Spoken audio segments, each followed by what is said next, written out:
the Ferrari car is erratic, and every now and then it's going to be doing well from track to track. I still think that McLaren has the fastest car. Norris would have probably gone on pole if he had finished it.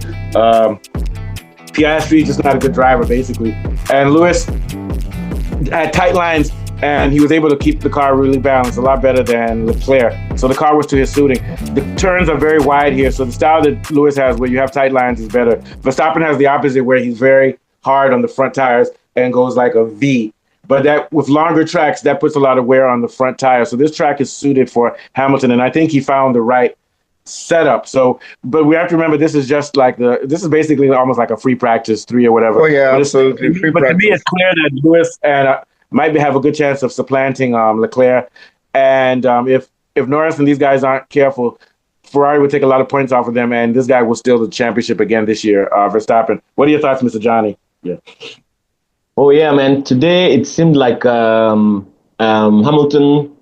was able to wake up that stallion a little bit, or get used to the stallion on the Ferrari, So he was actually concentrating the whole time on. Because I looked at it, he looked smooth. He was very smooth. No. Yes, he was just doing. He didn't even when he found out that he came, that it was pole position, he was like surprised. Actually, he was like, what for real? Yeah. And they had this thing. Yeah. And what it is that Lewis Hamilton in the past has been someone who whips a car. He didn't whip it. So some people are saying that maybe at his age now, he realizes you have to finesse the car. And it may not feel as if you're driving as fast, but you are, because he broke a little bit earlier than he usually does and was a little more gentler going into the corner and kept a tight line. So maybe he's learned a secret here that you have to be smooth, because even Verstappen, who's a very aggressive driver, drives smooth, even though he's a front end. You have to be smooth with these cars. And it looked like Lewis learned, and I think Leclerc better learn too. What do you think, Afolabi? I quite agree with you. I think his experience with Mercedes came to the fore in this race, because there were a lot of crosswinds, headwinds and tailwinds, and the track had just been resurfaced. So I think he was able to use this to his advantage, pretty much from his experience from Mercedes. And he did. Yeah, and also he's learning how to drive difficult cars now, because the Mercedes car was difficult. You have to these new cars. Like, look at how Verstappen destroyed Liam Lawson. It's not because the car is slow. It's like what I was telling Kunle before. These cars are temperamental, and you have to be smooth with them. What do you think, Afolabi? Yeah. Yes, I agree with you. Very, very temperamental. Because if you look at the way crosswinds are, they can affect the braking when they're headwinds, and they can affect the acceleration when they're tailwinds. So when you are accelerating, you have to be careful because of oversteer. And when you are braking, you have to be careful also, so that the balance of the car is well, sorted out. So he was able to apply his throttle with the right control, minimizing the spin of the wheel. And I think that really helped him. And like I said earlier, it was the experience from Mercedes that really helped him here. He was surprised himself. He said he was gobsmacked. Yeah, because he's not used to driving like that. He was very fluid. Hamilton is usually hard on the car. Now, the second thing we learned is a combination of things. First, we learned, and we said it, you heard it here on our show first, by those adjustments that need to be made on the tail, on the back wing, showed with McLaren, because McLaren was 5 kilometers per second slower on the street. That's because they don't have that flexi wing. But they had more downforce. They had to commit to the corners for downforce, but now they don't have that wing that can come back, raise back up, and give them straight line speed. So they have more drag on the straight line because they don't have a flexible back wing. They stay. I was hearing on the commentary that they said that the four fastest teams didn't actually do any changes to their back wings. So I was a bit confused by that. Yeah, but you didn't hear it as well. They didn't change the wing, but they made alterations on it. So McLaren did not bring a new wing, but they clearly modified it by making sure they closed the slot. So this is what the TVs do. They use very deceptive language. You know what I'm talking about, Afolabi? Yes, I know what you're saying, because they had already given them specifications that they had to reduce it by a quarter. Yeah, so they used the same wing, but they made sure that when you have a wing, what they did is that they just closed the slot on the wing. So they said, oh, no, we didn't change our wing. Yeah, you didn't change your wing, but you altered your wing to meet the specifications. They were 5 kilometers behind Mercedes and Ferrari and Red Bull. They were 5 kilometers slower on the straight ahead. I wanted to make a caveat, as well as Hamilton has done on this track. It should be noted that Hamilton has had 7 poles and I think 6 wins at Shanghai. So this is a Hamilton track. And what you said last race that I noticed, every practice session and every qualifying, we noticed that Hamilton was getting closer and closer to Leclerc. So this is just, to me, a build-up of those improvements. Oh, yeah, no, he's beating Leclerc. That's not the point. We know that. Leclerc is rubbish, to be honest. Leclerc is fast and talented. And my suspicions about Mercedes struggling because of the weather, although it wasn't that hot for the practice session. Yeah, but it's going to be cold weather. But it's going to be a lot hotter on race day. Yes, they said it's going to be 6. Yes, but it's going to be 6 degrees hotter on Sunday. It was 23 degrees for the qualifying for the sprint. It's going to be 29 degrees or 30 on race day. So I think that that's really going to affect Mercedes adversely on Sunday. So let's get back to McLaren. So another thing with McLaren, I thought we've been saying this. McLaren has become more fronty now. They've become less stable. Strangely enough, we've noticed that because if you've noticed last week, McLaren barely got a lap time in for qualifying. So McLaren is fast, but the car can easily go off the track. It went off the track in the rain. Leclerc and Piastri and Norris had to go to the last part of Q3 to finish. It's become more unmanageable, and it's going to be more unmanageable again because it has a fronty setup.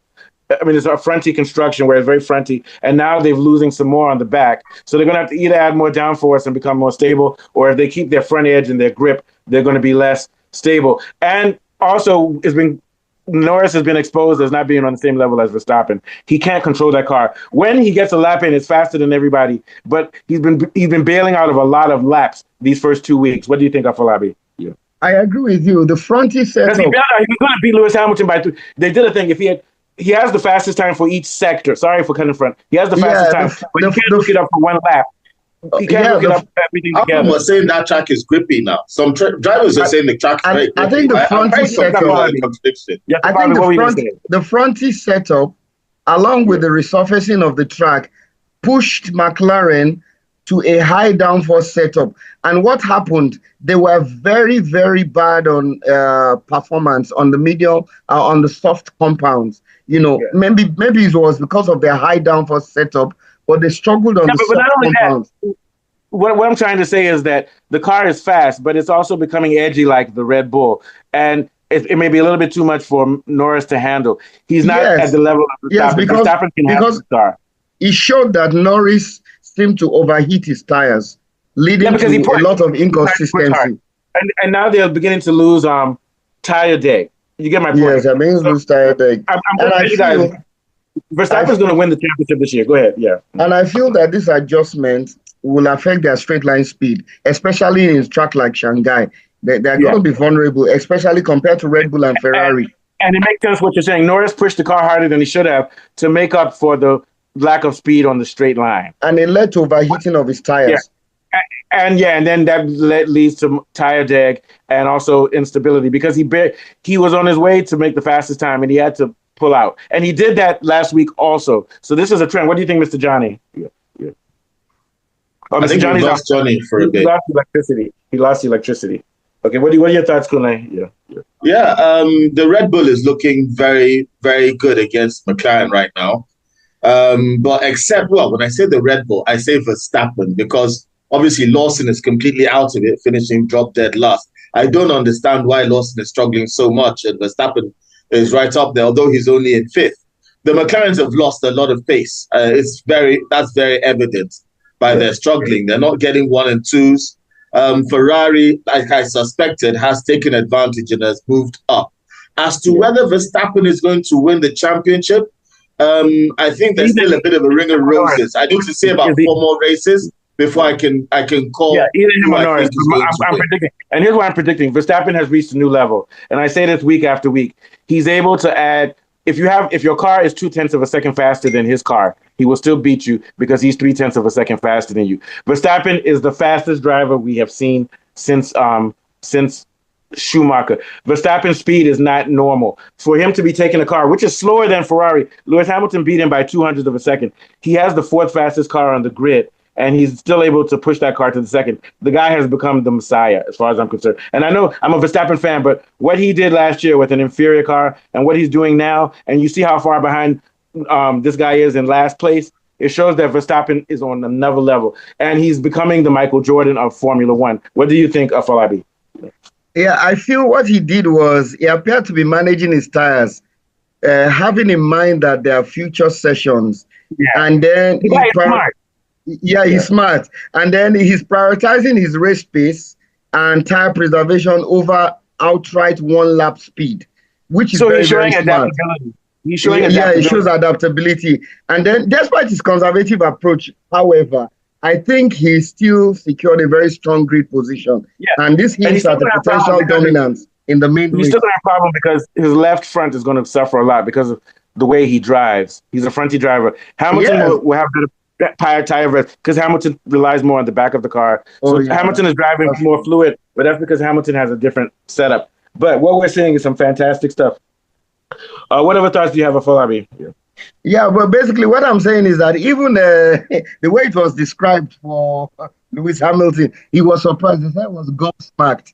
So whatever happened in the sprint qualifying was a bit of a surprise for him. And I believe that Verstappen is being somewhat conservative. Yeah, because in the race, he wants to prioritize the race.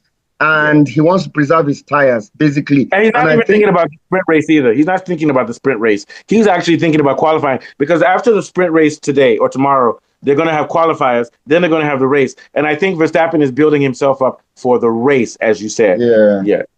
And it's very clear that, like I said, Norris and Piastri actually have the fastest times in each sector, but they're not able to hook up a total lap.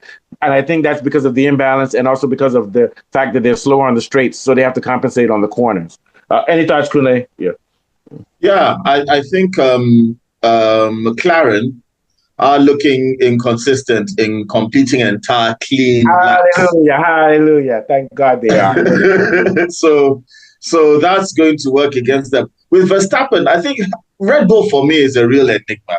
And the way I look at it, I try to think of it. I know everybody keeps going, why do you keep going back to this? But I keep looking at it from the second driver's perspective. If I was a second driver in Red Bull, what would be my excuse?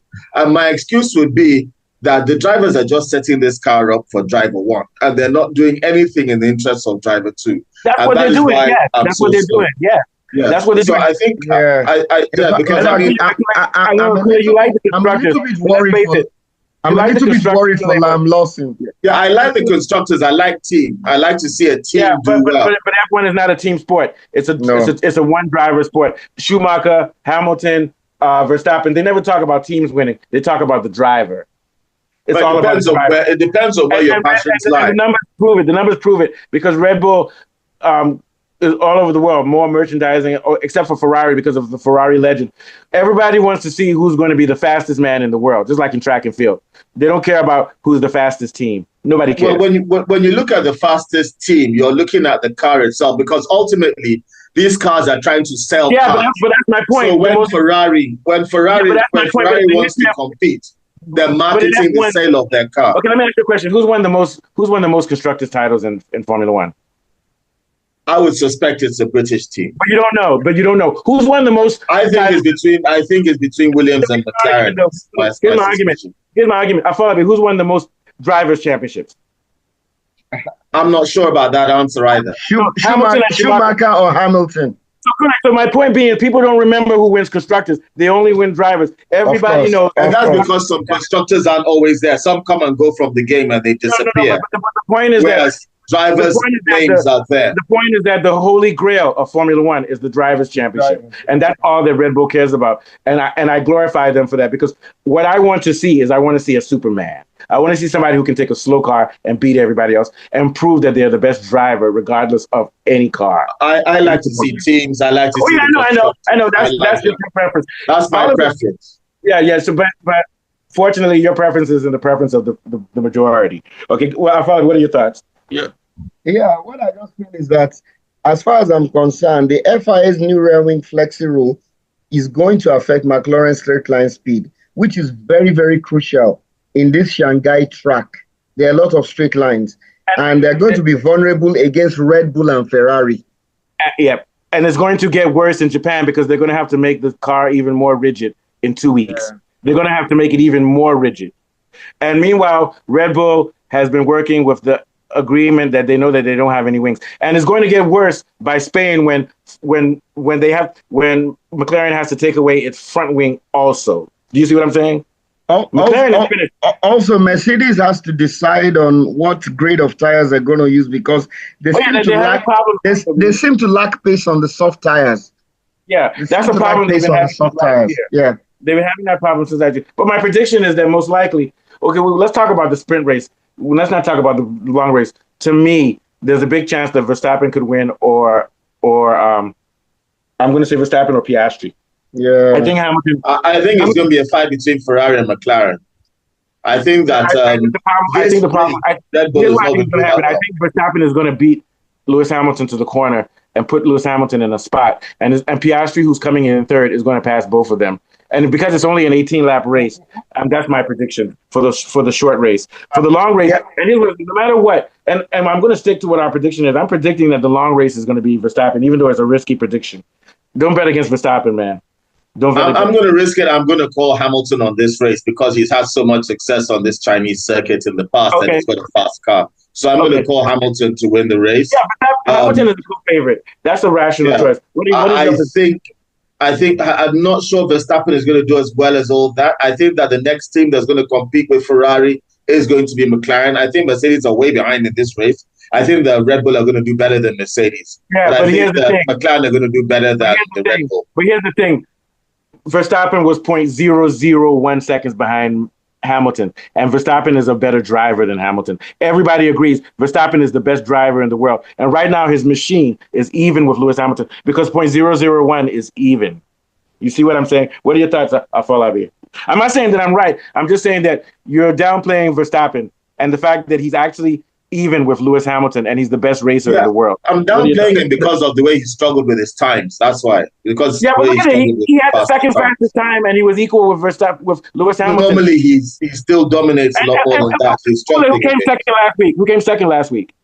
That's the last race. I was quite sure Verstappen. Second today in I'm saying it's a bit more difficult for Red Bull this race than last time.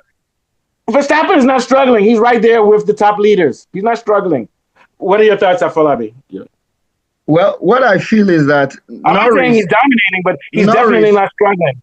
He's not struggling. Go ahead. Norris, who I would have, tipped to give Verstappen a run for his money, was reading with all sorts of errors, and Piastri performed significantly better than Norris, and because of that, head to head, I think Verstappen would throw out Piastri. Basically, so I'm predicting that it's either going to be Hamilton, Piastri, or Verstappen that's going to win. Hamilton, Verstappen, basically. Yeah, for the sprint. Yeah. Yeah, Hamilton. All right, that was